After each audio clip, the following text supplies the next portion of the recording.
मी मागवलं होतं multi cooker. त्यामध्ये आज पहिल्यांदा चाय बनवून पाहिलं. ते कसा बनला मी सांगते पुढे. त्याआधी आज सकाळी-सकाळी शेजारची पूजा म्हणाली, "काकू माझ्या केसांना मेहंदी लावून द्या." मी म्हणाली, "माझ्याकडे वेळ नाही आज ना सुट्टीचा दिवस होता त्यामुळे मी खूप उशिरा उठले होते." ती म्हणाली, "कालच भिजवून ठेवलेली." मग म्हणाली, "दे लावून देते." कसं आहे ना, आपण नेहमी-नेहमी लावत नाही आणि एखाद्या वेळेस लावतो. त्याच्यामुळे मला खूप उशीर होते लावायसाठी. 4 महिन्यापूर्वी तिचं लग्न झालेलं. तिने आपल्या सासरच्या गप्पा सुरुवात केली आणि मी ऐकत राहिली आणि त्या गोष्टी-गोष्टीमध्ये कसा वेळ निघून गेला आणि केसांची मेहंदी पण लावून झाली.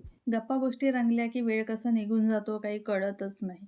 माझी पूर्ण कामं पडूनच होते. मला स्वयंपाक पण बनवायचा होता आणि त्यात होती सात्याची भाजी बनवायची आणि त्याला किती वेळ लागतो तुम्हाला माहीतच आहे. अशा प्रकारे केसांना मेहंदी लावून झाली. जाड केसं असल्यामुळे थोडा वेळच लागलेला मला. थोडा काय भरपूरच वेळ लागलेला आणि हा असा होता फायनल लूक.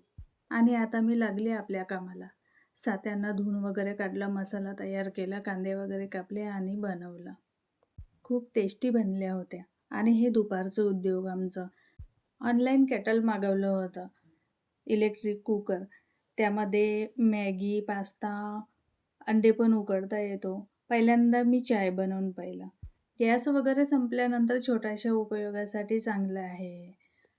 यामध्ये मॅगी पण बनते आणि चाय पण होते. गॅस संपल्यानंतर उपयोगात पडणारा आहे. जसं छोटीशी भूक मिळते याच्याने. वेळेवर मॅगी आणि चाय पण होते आणि बाहेर वगैरे गेल्यानंतर पण उपयोगात येते. नाही तर मग आपलं गॅस आणि भांडंच ठीक आहे घरच्यासाठी. हे बघा, असं झालं आमचं चाय आणि छान बनला होता आणि चायचा स्वाद घेत आम्ही दिवस एन्जॉय केला. तर पुन्हा भेटू. नमस्कार.